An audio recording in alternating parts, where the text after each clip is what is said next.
I think that it would be nice to focus more on automated funding streams, especially with this beautiful technology that we have in front of us, that we can actually automate a lot of things. Tell me a bit more about that. Like, what are some ideas that you have in mind? Some ideas I have in mind but some of them are actually already there, but I think it's just a matter of connecting these solutions. I really like streams, so Drips and Superfluid. These are very cool initiatives that just kind of create micro funding streams every second and every minute. I think this is a beautiful way to visualize. Sorry? How do they work? How do they work? It's honestly it's the first time I hear about drips and microflow. They have had a new version. I haven't updated my, let's say, knowledge about if they improved or changed anything on that. But what I remember from Superfluid is that you're depositing a certain amount of funds into a contract, and this contract streams towards an address or a wallet based on a specific time frame. So a period, let's say I want to pay you $10,000 in the next 10 months. I deposit the 10K in that contract and then add you as a recipient, and then it streams, and then it kind of like calculates every second how much it has to send to you, and it streams to you every second until 10 months later you have an accumulated amount of 10,000. So that is kind of how it works, but this is interesting to use, especially with wages and paying for grants as well. And I think you can also stop the stream midway and stuff. So it creates this more fluid, indeed, way of paying, and not just like very big chunks of money, and really kind of a more gradual way of paying workers, builders within the space. And I think these type of funding models are really nicer, because in the sense that you don't have to necessarily, let's say you're a project and you have to wait until in the next month for me to get my pay, to just pay something that is $100, which you could have gotten in 5 days or 2 days by a stream. So that's something that it can help with, gradually giving money, and then the builder can also gradually use that money instead of waiting for payday. Every day is payday. Yeah. That's basically that's an interesting concept, though. Like, especially for certain types of projects and certain types of grants and funding could be really interesting. So that's I like that. And then of course the versions before as well that are not necessarily like micro funding based, so like on every second, but just to have more consistent funding in the space. A lot of the time I feel grants kind of run the space in the sense that everybody is just getting grant funding and living off of grant funding. And I think that can be dangerous in the sense that once the grant programs shut down or there's no funding left, then these projects are searching and scrambling for funds to survive. So it would be nice to kind of create a more consistent streams of funding based off of like most lucrative sectors of the space, which are like DeFi, and then use that to channel towards the builders that are actually building the space, and not just the speculators that are just making profits off of their own money. So that's kind of how I would like to kind of push towards that narrative a lot, with more socially driven financial tooling, and call it like that, and give builders more rights as well. Like a lot of the time we come in here, we put our sweat and tears and times into it and effort into building something nice. And then we get rugged by the very grand system we're part of. In the sense that we build something and then they just go with it. But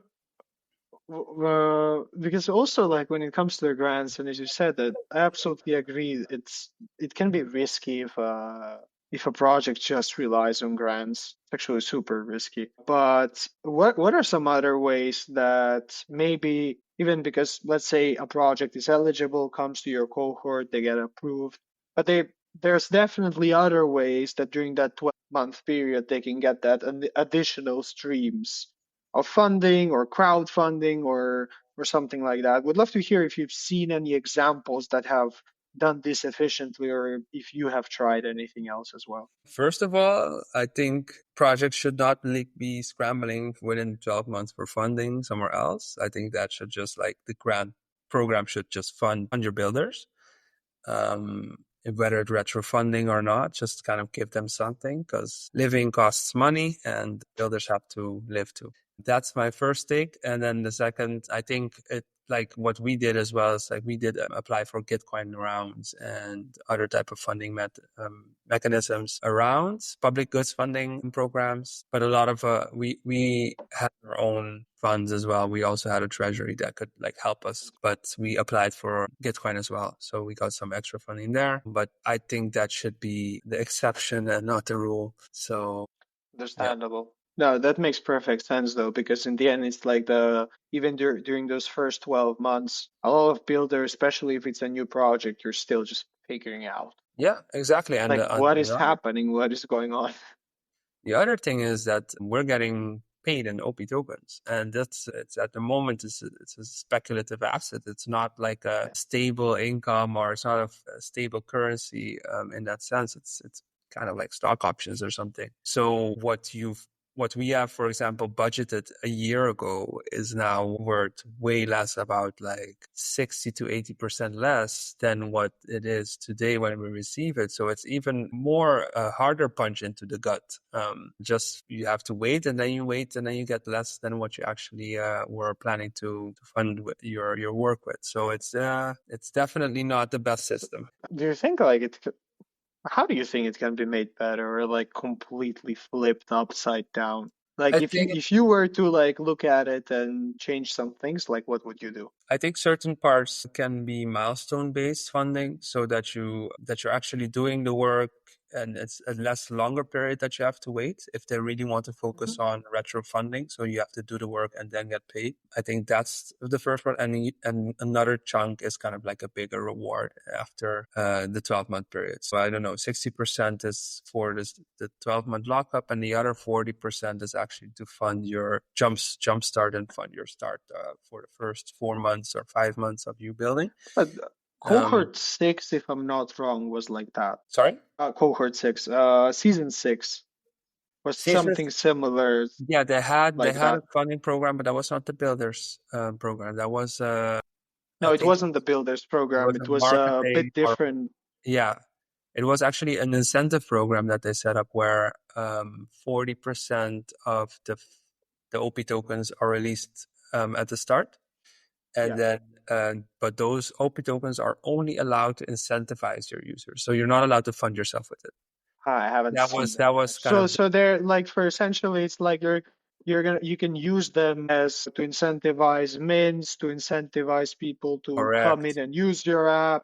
Okay, so You it's could, more like a marketing budget, which is not bad, honestly, if like a builder gets that. Yeah, correct. So they would get that to distribute to their users through all kinds of incentive mechanisms. But then the other 60% is also released and also only dedicated towards incentivizing your users. So it cannot be received as a payment. That's basically what they were trying to avoid when issuing these OP tokens, because I think that would create legal complications for them. That's risky. Like on one side, I do get the perspective, because it can just create a lot of scamming, which we've seen quite a bit. But on the other side, the most, at least from my assumption and like from what I've noticed, is usually the builders that really care about building. Oftentimes, it sometimes happens that they don't really have the funds to fund themselves during the entire journey.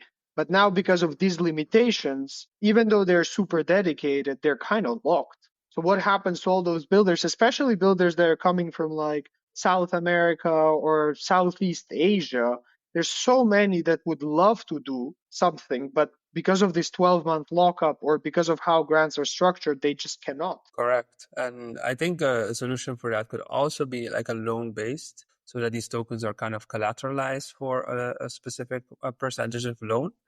And then that loan funds the builders. In that sense, you're not necessarily, I guess, giving the OP tokens to the builders as payments, but you're kind of giving them a little loan. But this is the hardship that a lot of the builders face. This is really the hardship that a lot of builders face. Prepping a whole grant, submitting it, you're requesting a certain amount of OP tokens on this date, and then 12 months later, you will get this amount of OP tokens. But then you have to hope that the market didn't go down, that we're not in a bear market. Besides that, maybe at the end of at the finish line, they decide, hey, this is not really what what we expected for you to build, and we cannot give you the full grant. So that's also something that happened a couple of times with some projects. That's bad. Yeah, It's it's really really bad. bad. It really gives Optimism an immense amount of power, and it is also a farming for labor. I mean, in essence, you're kind of farming for labor for free until you deem it worthy, and then you pay. And that's a bit of a dystopian angle But of it. when you put it in those words, it is sort of like that. But also the other thing that while you were speaking came to mind is like why like just as how grants are currently structured, at least most of them.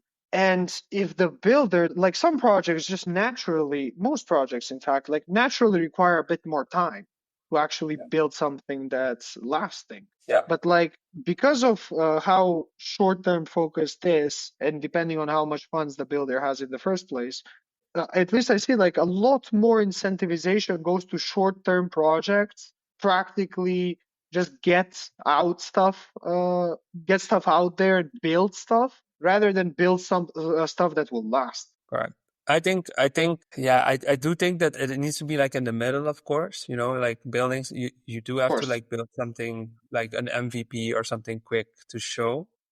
you have to experiment Yeah, you eventually. have to So experiment a on lot, that point, which yes. I think there is definitely a lot of funding that kind of goes into the experimentation, and there's not really a bit of a really long-term return on that type of funding. And the other thing is as well that, yeah, I think that building but you have to have like a plan. So after your experimentation, how to like long-term further build this out and really like be a project or a solution that will last throughout the times and that doesn't just Of last course. one funding cycle. And then actually, yeah, we built something that nobody really wanted and we want more funding so we can continue building something that nobody really wants.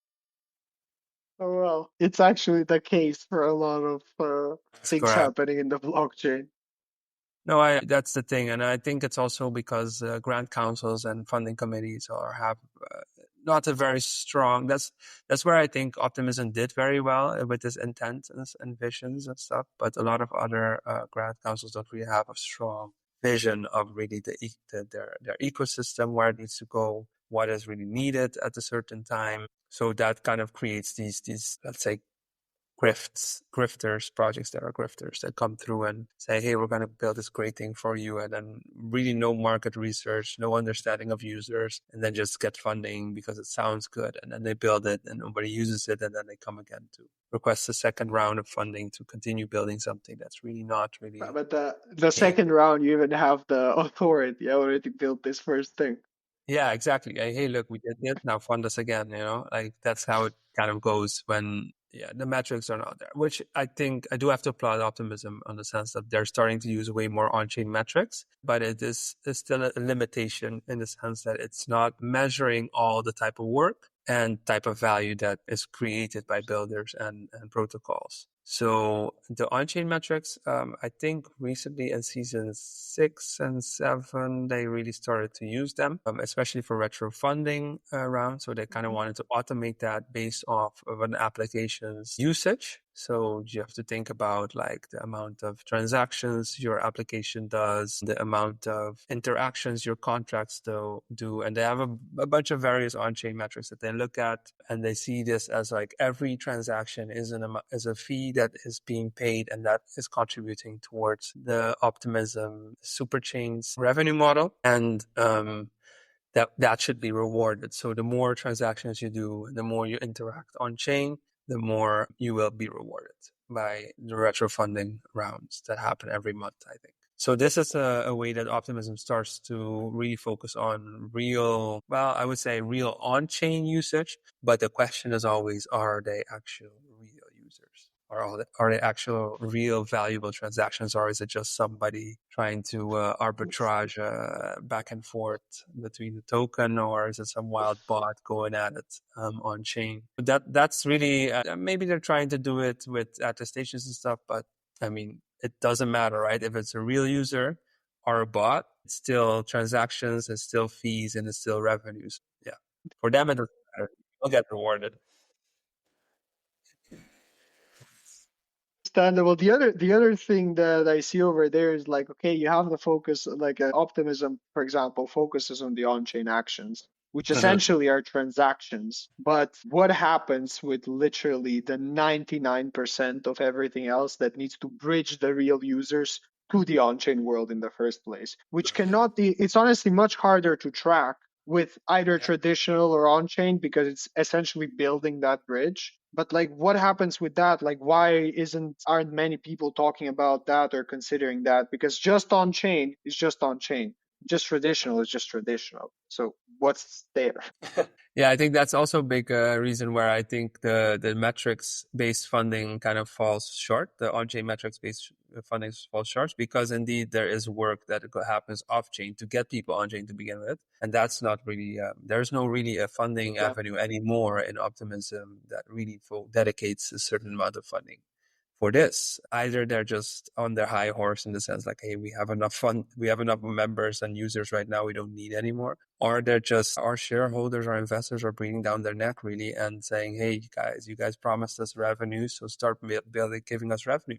Like we have to talk about that as well, right? It is a VC funded project, and there are Yeah. people that want a return on their investment, or with token price going up, or at least their funding model and revenue model really taking hold to fund the costs of the organization, OP Labs and such. So I think Yeah, that's really where they're kind of like walking on a line between like, hey, we have this community that needs funding, but at the other side we have all these investors that really want to see this project become a revenue generating company, despite it being a very collectivizing type of like marketing plot that they have as their image. quite conflicting when you see it that Yeah, way. yeah. You can even see The space is full of contradictions, that's for sure. yeah, but the thing is, in the end, it still will meet in the middle because to build something like the size of Optimism in the time period it was built, Yeah, like yeah. You it's need an immense amount of capital for sure. exactly you need capital, and that capital usually comes with ties. It's just about Yeah. what are the right ways to navigate it without compromising the vision. Correct. Yeah. Yeah. So but I think it's good to include those, or consider those, yeah, how can I say this? Like complexities, I would say, of Yeah. optimism that, hey, they're like balancing these two wants of both sides. And one side, they do want to give funding out, but they don't want to get illegal applications. The other side, they do also want to like generate like these revenue and these promises that they gave to probably these investors based on their revenue model of 15%. Of the fees of all the super chains that go towards Optimism Collective to then fund again this like, I think it's like a funding flywheel that they described it as, where every That's chain it. contributes 15% of their fees, transaction fees towards the Optimism Collective for being part of the super chain. I don't want to go too deep in that because yeah, there's a lot of critique as well there, and some people also have said that it can easily be gamed, and also these chains can eventually like break off and go with all the users such as Base and put their own fee model, and yeah, becomes a competition between each other than a Although collaboration. from one perspective, I would say so, but the other side is like if we look at optimism and if we look at base, it's two completely different focuses. And then we have Farcaster in the middle, which is kind of the unifying layer, especially I would say for base. Yeah, yeah, Uh, it's a layer upon layer upon layer. definitely. I guess the question is really like once these protocols generate a lot of fees, then it's about like large sums of money. I think 15% becomes a very bigger chunk. And then the chains will be a bit more wary of giving out this money to the But collective when I, they I could I use it for their actually own funding. I actually think even now probably base contributes just as much as optimism, and Yeah, I optimism think even goes like more. 100%, and base Yeah, is like 15%. correct. So that's where it becomes politics starts.